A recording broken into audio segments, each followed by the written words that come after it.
Here we have a gift of a hidden camera detector. It has a couple other features as well, such as RF signal detection, UV light detection, vibration monitoring, SOS lighting signal, and GPS tracking. So it has a couple different features. It has a very, very long battery life. It has about 7 hours of actual working time and in-use time. It takes about 1.5 hours to fully charge the unit, and then it has about 240 days worth of standby power just on standby alone. It's, as you can tell, very small and compact portable unit. It does come with a little leash or lanyard that you can kind of attach to that opening there. It does come with the charging cable, USB to USB-C. Let's see here. It looks like those are the UV light detectors on the back there. Excuse me, there's red light, UV light, and red light.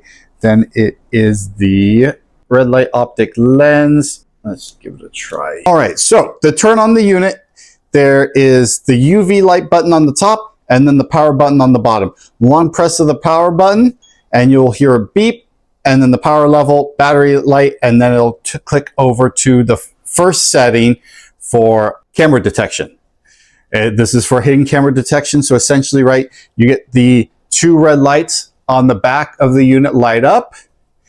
They'll shine a red light area. You're going to look at that red light area through this optic lens here. And then the idea being that if you'd sight the red light and look through the optic at a suspicious area, and if there was a camera there, there would be a reflection or a bright red shiny spot seen through the optic. So essentially it's along the lines of, it's not going to beep, it's not going to alarm at you. It's more like the red light is going to reflect off of the camera lens, and then you will be able to see that red light reflection through this optic, and that's your indication that there could be a camera there. So it takes a little bit of practice. I'm going to use my cell phone as an example. Let's see if we can kind of mimic it a little bit. But if I shine that red light through and aim the camera lens through the optic, you'll see that that cell phone camera has a bright red shiny spot in it, and that reflection is the indication of a camera.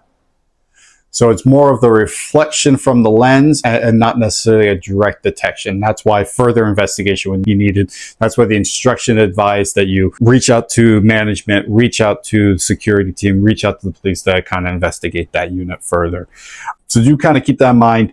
It detects suspicious activity and is not necessarily a 100% guarantee that that is a camera. Power button again, we'll dial it into the second setting. This is for RF signal detection. Level 1 is the most sensitive, and then you can dial it up to 4.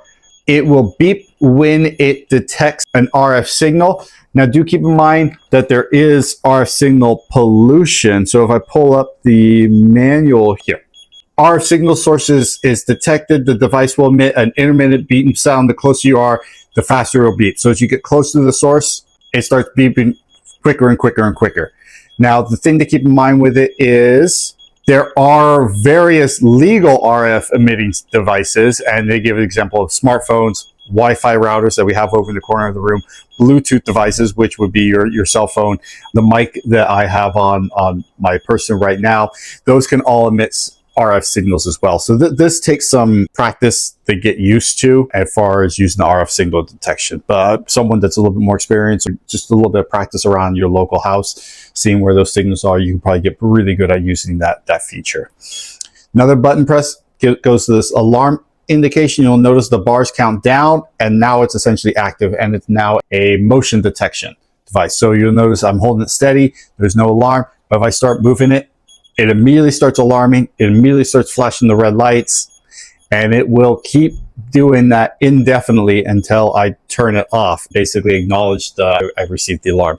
And that's by holding the power button and pressing that button on the front. If you notice now, it starts that timer again, and now it's again back in alarm motion detection alarm.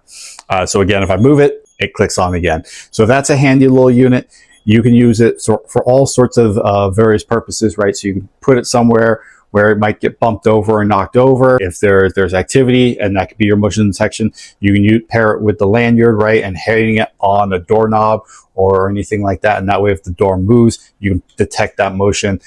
So that's a pretty handy little feature. It's not the loudest alarm, so if you're looking to have it wake you up and you're a little bit on the heavy side for a sleeper, you might end up sleeping through that alarm, because as you notice, it's not the loudest alarm, and I do not see any way of raising the volume on that alarm. The last one is the SOS feature, and this is essentially it. It is that flashing red lights on the back for SOS. If anyone that's familiar with Morse code will recognize that it's flashing in the pattern of the SOS signal.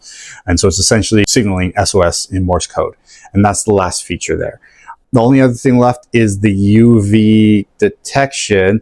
The issue with this one is this one kind of took me some while to get used to. Long press turns on that UV indicator. You'll notice that the UV light's on. The best way to use it is with the red lights off. And that's where it got a little tricky, because there's no real setting where the red lights are off. There's the RF detection, but then you use the UV. So this one took some time to, no, I don't want to motion. Nope. Let's see.